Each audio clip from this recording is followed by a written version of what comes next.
किस्मती की बात है कि हम पाकिस्तान में हैं और पाकिस्तान जो हमारा प्यारा मुल्क है। हमारा कश्मीरियों के साथ जो यकजहती के लिए 14 अगस्त हो तो हमने उनको अपने साथ याद रखा हुआ है। मैंने अपने तमाम बरादरी से दरख्वास्त की है कि वो अपनी गाड़ियों पे जो झंडे हम लगाएं उसके साथ कश्मीर का भी हिस्सा हो। अब जो हो रहा है ये बहुत अच्छा कदम, वहाँ मुसलमानों के साथ जो जुल्म हो रहे हैं उसके ख़िलाफ़ आवाज़ हो रही है, हक़ आज़ादी की आवाज़ हो रही है। तो इंशाअल्लाह अल्लाह ताला इस पर हम इसके साथ पूरी ट्रांसपोर्ट बरादरी जो है हर तरह से कश्मीरियों के साथ है। हम असल तो हम मुसलमान हैं, फ़िक़ा कोई भी हो मुसलमान है, तो मुसलमानों को कोई भी ऐसा काम नहीं होना चाहिए जो दुनिया हमारा तमाशा देखे कि हम लोग आपस में लड़ रहे हैं अपनी किसी बात पर है। ये बिल्कुल ऐसा है कि हुकूमत, मेरी कोशिश होती है कि पहले जाकर हुकूमती नुमाइंदों को, सिर्फ मुझे दुख ये होता है कि जितने हमारे जो लीडर साहबान हैं, जो लोग जिनको हम वोट देकर भेजते हैं और उनकी गाड़ियों पे झंडे लगते हैं, जिस तरह अभी जस्टिस साहब ने कहा, ये छठे कर रहे होते हैं बाद में और झंडे लगा के हर चीज़। बात यह है कि इनको भूलना नहीं चाहिए। मेरी नाज़रीन, KOF की जानिब से इरफान अंजम आपकी खिदमत में हाज़िर है। आज हम स्काई वेज के बस स्टैंड पे खड़े हैं तो बस ओनर एसोसिएशन के चेयरमैन हसमतुल्लाह खान नियाजी, आज हम उनसे गुफ्तगू करेंगे कि वो हमें बताएं कि 14 अगस्त के हवाले से, यौम आज़ादी के हवाले से और कश्मीर के इस्तेहकाम के लिए सलूशन क्या है।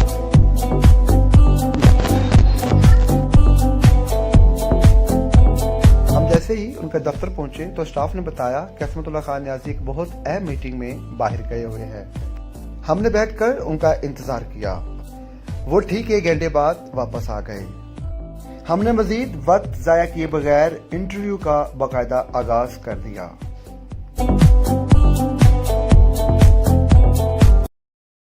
में कश्मीर का इशू है तो कश्मीर तो अभी तक आज़ाद नहीं हुआ, पाकिस्तान तो आज़ाद हो चुका है। बिस्मिल्लाहिर्रहमानिर्रहीम।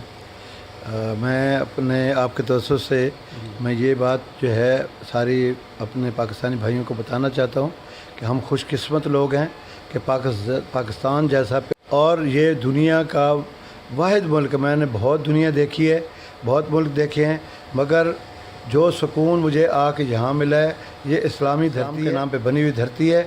और यहाँ पे एक ही वक्त में आपको दरिया भी हैं, समुंदर भी है, रेत भी है, रेगिस्तान भी हैं, पहाड़ भी हैं और सब्ज़ाज़ार भी हैं, हर चीज़, नहरें भी हैं, दरिया भी हैं। ये अल्लाह का एक ख़ास इनाम है कि जो बहुत सारे बड़े बड़े मुल्क हैं जिन्होंने दुनिया पे हुकूमत की है, उनको जितनी खाने की चीज़ें हैं दूसरे मुल्कों से मंगवानी पड़ती हैं। हमारा अल्लाह का शुक्र है, हर चीज़ जो हमारे खाने पीने में इस्तेमाल होती है, चाहे वो जानवरों की तरफ से हो, चाहे फल हो, चाहे दूसरे अजनास चीज़, हमें यहाँ हर वक्त मुयस्सर है और ताज़ा फ्रेश। तो ये बड़ी किस्मती की बात है कि हम पाकिस्तान में हैं और पाकिस्तान जो हमारा प्यारा। रही कश्मीर की बात, तो कश्मीर जो था वो हमारा हिस्सा है। मैं अब भी कहता हूँ, पाकिस्तानी कौम ये कहती है। हमारा कश्मीरियों के साथ जो यकजहती के लिए 14 अगस्त हो तो हमने उनको अपने साथ याद रखा हुआ है। मैंने अपने तमाम बरादरी से दरख्वास्त की है कि वो अपनी गाड़ियों पे जो झंडे हम लगाएं उसके साथ कश्मीर का भी हिस्सा हो। के लिए जो है हम पूरे पाकिस्तानी कौम जो है इस वक्त वो तैयार है अपने मुसलमान भाइयों के साथ, चाहे वो किसी भी दुनिया के खित्ते में हैं, उनके साथ तो तैयार हैं। तो कश्मीर तो हमारा अपना हिस्सा है और इंशाअल्लाह अल्लाह ताला करेगा। जिस तरह अभी उसकी आवाज़ उठना शुरू हो गई है, जिस तरह पहले हुकूमतें कोशिश करती रही हैं मगर वो इतना अग्रेसिव नहीं होता। जो हो रहा है ये बहुत अच्छा कदम है और इंशाअल्लाह मुसलमान को जब भी कोई अच्छा काम करता है अल्लाह पाक उसमें उसकी बरकतें उसकी शामिल होती हैं। अल्लाह ताला मुसलमानों की हिफाजत के लिए ये है, जो मुसलमान वहाँ मुसलमानों के साथ जो जुल्म हो रहे हैं उसके ख़िलाफ़ आवाज़ हो रही है, हक़ आज़ादी की आवाज़ हो रही है। तो इंशाअल्लाह अल्लाह ताला इसमें बरकत। हम इसके साथ पूरी ट्रांसपोर्ट बरादरी जो है हर तरह से कश्मीरियों के साथ है। अच्छा, इस आज़ादी के हवाले से हमें एक नासूर मिला है जिसको फ़िरका वारियत कहते हैं। फ़िरका के मबैन आपने ये तो खैर अल्लाह ताला का बहुत करम था कि तो एक वाक़या था, एक नासिर मदनी साहब और हक खतीब हैं अपना बादशाह साहब।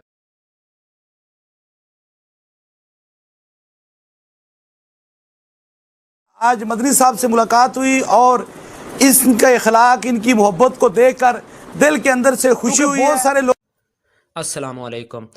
پیر حق خطیب بادشاہ صاحب مولانا ناصر مدنی کے گھر آئے ہیں اور رات کو آ کر انہوں نے آتے ہی پہلے یہ بات کی ہے کہ مولانا آپ جو ہے غصے کو چھوڑ دیں اور آپ لوگ ان لڑکوں کو معاف کر دیں۔ تو کہتے ہیں کہ کوئی تعلق نہیں ہے ان لڑکوں سے۔ بہرحال ایک چیز میں آپ کو بتا دوں، جو میں کام ختم نبوت کے لیے کر رہا ہوں، اس کام کو رکوانے کے لیے ہم دو شخصیات کے درمیان کوئی تیسری قوت ہے جو ہمارا یہ کام جو ہے بند کروانا اور وہ چاہتے ہیں کہ ہم جو ختم نبوت پر کام کر رہے ہیں یہ کام رک پڑے، اسی لیے کوئی ایسی تیسری قوت ہے جو ہمیں لڑوانا چاہتی ہے۔ مہربانی کریں ان لڑکوں کو بھی معاف کر دیں جنہوں نے آپ پر تشدد کیا ہے، اور اگر میری طرف سے کوئی غلطی ہے تو آپ مجھے بھی معاف کر دیں۔ سرکار ادھر براوڑہ شریف کی اسے نسبت سے ہیں اور ختم نبوت کی بات کرتے ہیں، مجھے محبت ہے ان سے بھی۔ اور مولانا صاحب جو مدنی صاحب تھے، یہ بھی اللہ کا ذکر ہر جگہ پہ جا کے کرتے ہیں۔ میں اس لیے یہ میری خواہش، میں نے جب یہ دیکھا کہ اس طرح کا کوئی معاملہ بن رہا ہے تو یہ اصل تو ہم مسلمان ہیں، فقہ کوئی بھی ہو مسلمان ہے، تو مسلمانوں کو کوئی بھی ایسا کام نہیں ہونا چاہیے جو دنیا ہمارا تماشا دیکھے کہ ہم لوگ آپس میں لڑ رہے ہیں اپنی کسی بات پر۔ اس پہ میں نے مدنی صاحب مولانا ناصر مدنی صاحب سے درخواست کی کہ آپ اپنے رب کو راضی کریں۔ حق خطیب بادشاہ صاحب سے جب اسلام کے لیے میری جان بھی چاہیے تو میں جان دینے کے لیے تیار ہوں۔ یہ تو چھوٹی سی بات ہے ان کے گھر جانا، اگر ان کے وہ آئے، ان کی والدہ سے بھی ملے، ان کے گھر بھی گئے اور سارا کچھ ہوا، اور اس طرح اللہ تعالیٰ نے مجھ پہ یہ اپنا کرم کیا، یہ نیکی میرے کام آ گئی۔ اور یہ جو تھا ایک بہت بڑا جو ایک مسئلہ بن رہا تھا، کیونکہ ان کو بھی ماننے والے، ان کے عقیدت مند بھی دونوں طرف سے لاکھوں کی تعداد میں ہیں، تو اس میں یہ تھا کہ لوگ سوچتے تھے کہ یہ کیا ہوگا، کیونکہ تھوڑا سا ایک فرق تھا، تو وہ اللہ تعالیٰ نے اپنی رحمتیں شامل کیں اور دونوں کے دلوں میں اللہ تعالیٰ نے یہ محبت ڈالی کہ میں نے کوشش کر کے جو تھا محبتوں میں دوبارہ تمام، بلکہ لوگوں کے لیے ایک سبق ہو گیا کہ ہم مسلمان ایک ہیں اور مسلمانوں کو اپنے طور پر کوئی بھی ایسا کام نہیں کرنا چاہیے جس سے اسلام، دیکھیں نا جتنے بھی علماء کرام ہیں ان کا مقصد صرف ایک ہی ہے کہ اسلام کی حفاظت کرنا، اسلام کے نام کا بول بالا کرنا۔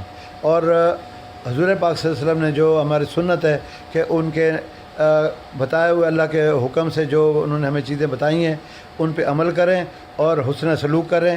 معاف کرنے والا عظیم ہے اور معافی مانگنے والا اس سے بڑا عظیم ہے، اور اللہ تعالیٰ نے یہ دونوں چیزیں دونوں شخصیات کے نصیب میں کی، اور مجھے اس میں اللہ تعالیٰ نے یہ کیا کہ دونوں کو میں اسلام کا جو ایک تماشا بننے والا تھا، یا اس پہ جو کچھ لوگ چاہ رہے تھے کہ یہ معاملہ صلح نہ ہو، اللہ تعالیٰ نے اپنی رحمتیں کی اور دونوں کے دلوں میں محبت ڈالی، اور کسی نے یہ نہیں فرق رکھا کہ میں جو ہے اس وقت کیا ہوں۔ دونوں نے کہا کہ نہیں، اب یہ معاملہ جس نے معافی کرنی تھی اس نے معافی کی، جس نے کروانی تھی اس نے اللہ کو بھی راضی کیا اور دنیا کو بھی راضی کیا۔ ٹرانسپورٹ کے حوالے سے نا آپ کا ماشاءاللہ مالکان میں جو ٹرانسپورٹ مالکان میں بابا جو کہتے ہیں بابا ٹرانسپورٹ، تو ٹرانسپورٹ میں جو مسائل ہیں اس کے لیے آپ حکومت اور ان کے جو نمائندگی کرتے ہیں ان کے مسائل کے، تو اب جو ہے ایس او پیز کے حوالے سے آپ کیا حکومت سے تعاون کر رہے ہیں؟ جی بڑی اچھی بات ہے جی۔ پہلے جو بات آپ نے کی، میرا ایز اے مسلمان ہر انسان کا فرض ہے کہ وہ اسلام کی بقا کے لیے اسلام کے اپنے حبیب کے ساتھ وفاداری کرتے ہوئے اس کی ہر چیز کا خیال رکھنا ہمیں پہلا ہمارا یہ فرض ہے۔ جو آنے والا جو ہمارا مرحلہ ہے یہ تو دنیا ہے، یہ تو چند دنوں کی، جو آگے جو ہے اسی نے کام آنا ہے، تو اس سے محبت جو ہے وہ اسلام سے محبت جو ہے ہمارے نبی سے محبت، نبی سے محبت جو ہے وہ اللہ سے محبت ہے۔ تو یہ ساری چیزیں ہمیں پتہ ہونا چاہیے اور کرنی چاہیے ہر مسلمان کو۔ اللہ تعالیٰ مجھے اور بھی توفیق دے، کوئی ایسا معاملہ ہوگا تو میں ہر طرح سے اس پہ حاضر ہوں۔ دوسری بات رہ گئی ٹرانسپورٹ کے متعلق، جو ہے یہ بالکل ایسا ہے کہ حکومت، میری کوشش ہوتی ہے کہ پہلے جا کر حکومتی نمائندوں کو، صرف مجھے دکھ یہ ہوتا ہے کہ جتنے ہمارے جو لیڈر صاحبان ہیں جو ہم نمائندے سلیکٹ کرتے ہیں، ایک تو اس میں دو قسم کے لوگ ہوتے ہیں نا، ایک جو حکومت بنانے والے لوگ ہوتے ہیں، جس طرح حکومت میں بیٹھے ہیں، اپنی سرکاری پوسٹوں میں بیٹھے ہوتے ہیں، उनका एक होता है। दूसरा जो है, हमारे जो लोग जिनको हम वोट देकर भेजते हैं और उनकी गाड़ियों पे झंडे लगते हैं, जिस तरह अभी जस्टिस साहब ने कहा, ये ठट्ठे कर रहे होते हैं बाद में और झंडे लगा के हर चीज़ भूल जाते हैं। तो बात यह है कि इनको भूलना नहीं चाहिए। मेरी जो कोशिश है वो यही होती है कि इन सब से मिलकर तीनों जो पार्ट हैं हम इकट्ठे बैठें और जो कि मामलात हमारे होते हैं बिल बैठ कर करें। असमतुल्ला खान न्याजी का मजीद ये कहना था, हमें फिर से मोहब्बत, प्यार और अखुवत की ज़रूरत है। हम मिलजुल कर ही एक दूसरे के तावन से अपने मसाइल पर काबू पा सकते हैं। असमतुल्ला खान न्याजी ने मजीद ये कहा कि मेरी तरफ से और बस ओनर एसोसिएशन पंजाब की जानब से पूरी पाकिस्तान कौम को जश्न आज़ादी मुबारक हो।